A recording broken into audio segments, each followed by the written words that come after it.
सर्वांना माहिती आहे की जवाहर बालभवन 1950 मध्ये सरदार वल्लभभाई पटेल साहेबांच्या शुभ हस्ते त्याचं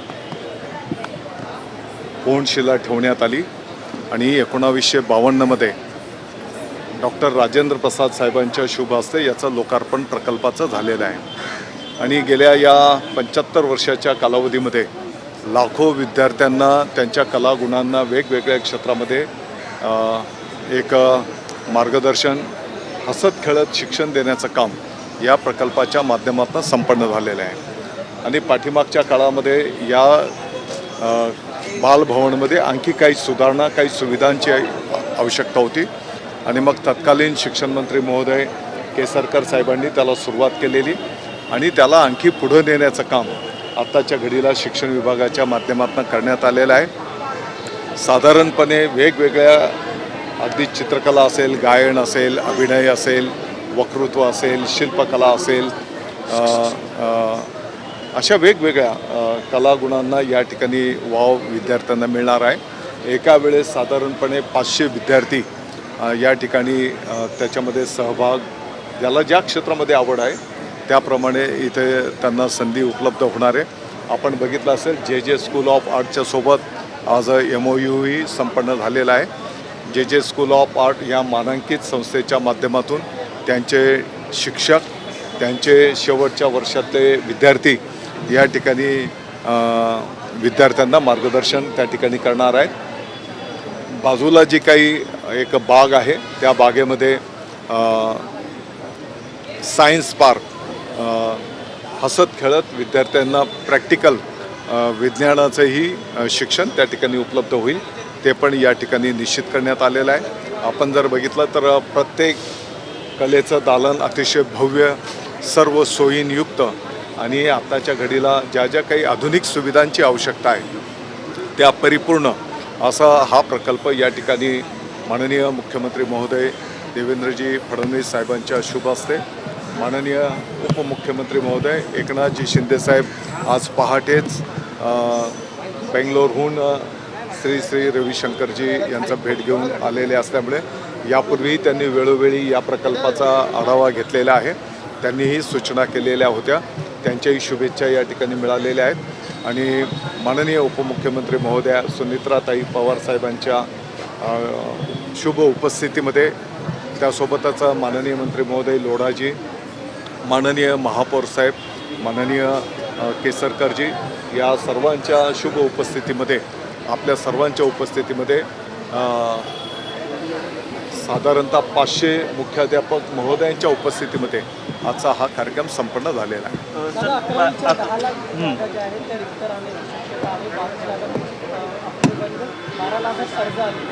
कसं वाटायच्याकडे कारण यावेळी 26,000 जागा जास्त वाढवल्या होत्या।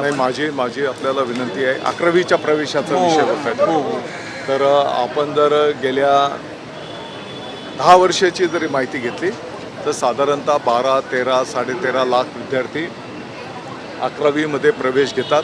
उलट एक 4 दिवसापूर्वी थोडा टेक्निकल अडचण आलेली परंतु त्याच दिवशी ती दुरुस्त केल्याच्या नंतर एका दिवसामध्ये इतक्या मोठ्या प्रमाणात विद्यार्थ्यांचे अर्ज त्या ठिकाणी प्रोसेस आता होत आहे। साधारणपणे दर वर्षाचं जर आपण माहिती घेतली तर 13, 13.5 लाख विद्यार्थी त्या ठिकाणी 11वीला प्रवेश घेताना आपण पाहतो। सर नीट परीक्षेसंदर्भात नाशिकसाठी शिवसेना खूप आग्रही आहे असं मुख्यमंत्र्यांचं त्याला सुचवलं आहे। अशा कोणकोणत्या जागा आहेत त्याच्यामुळे या गोष्टी नाही, नाशिक ही स्टँडिंग शिवसेनेचंच जागा आहे आणि म्हणून त्याचा आग्रह हा आम्ही ठेवलेला आहे। संभाजीनगर संदर्भात देखील मुख्यमंत्र्यांनी उल्लेख केला, शिवसेनेसोबत चर्चा सुरू आहे। माननीय मुख्यमंत्री महोदय माननीय उपमुख्यमंत्री महोदयांच्या पातळीवर या संदर्भातल्या चर्चा त्या ठिकाणी प्रगतीपथावर आहेत आणि मला विश्वास आहे की अतिशय खेळीमेळीने हसत खेळत निर्णय होतील।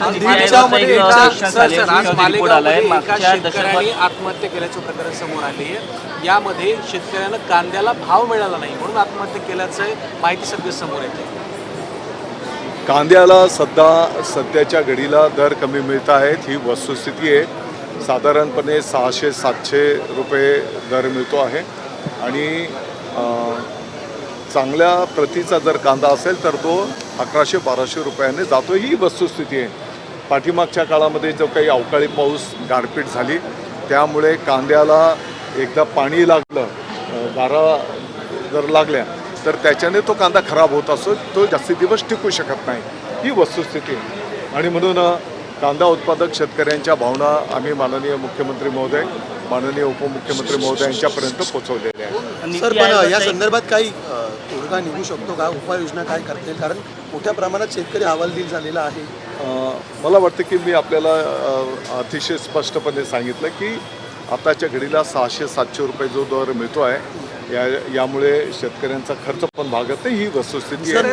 आणि या संदर्भातल्या भावना माननीय मुख्यमंत्री महोदय, माननीय उपमुख्यमंत्री महोदय यांच्यापर्यंत पोहोचवलेल्या सर, नीट परीक्षेमध्ये आता नाफेडच्याही माध्यमातून जी काही खरेदी संपन्न होईल त्याच्यामध्ये पण थेट शेतकऱ्यांच्याकडनं तो माल खरेदी झाला पाहिजे आणि त्या शेतकऱ्यांना तो दर त्या ठिकाणी मिळाला पाहिजे, अशी पण मागणी आम्ही नोंदवलेली सर, आहे. नीट परीक्षा रद्द केल्यामुळे नैराश्यात गेलेल्या विद्यार्थ्यांनी, एका लातूरच्या विद्यार्थ्याने आता आत्महत्या केली. गोवा आणि कलबुर्गी 2 आत्महत्या होत्या, 3 आत्महत्या झाल्यात. विद्यार्थ्यांना काय आव्हान करा? आता ही वस्तुस्थिती आहे की नीटच्या संदर्भामध्ये ज्या काही घडामोडी झाल्या त्याचा सर्वांना क्लेश आहे, दुःख आहे. आणि या संदर्भामध्ये केंद्र शासनाने CBI इन्क्वायरी त्या ठिकाणी नेमलेली आहे. अतिशय ज्यांनी चुकीचं काम केलेलं आहे CBIच्या माध्यमातून त्या ठिकाणी चौकशी प्रगतीपथावर आहेत. अनेक लोक त्या ठिकाणी जेलमध्ये जाताना आपण पाहतो आहोत. तरी पण माझी सर्व विद्यार्थ्यांना विनंती, आव्हान असणार आहे, कृपा करून आपण खचून जाण्याचं काही कारण नाही.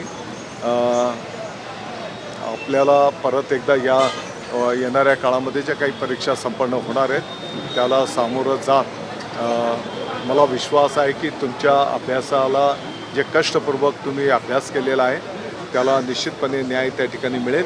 कृपा करून आपण खचून जाऊ नका, परत एकदा आपण जोमाने अभ्यास करूया आणि त्या परीक्षेला सामोरं जाऊया. सर, नीती आयोगाचा एक रिपोर्ट आला आहे. मागच्या दशकभरात जवळपास देशभरातल्या लाखो शाळा बंद पडलेल्या आहेत, त्यात महाराष्ट्रातील देखील अनेक शाळा आहेत.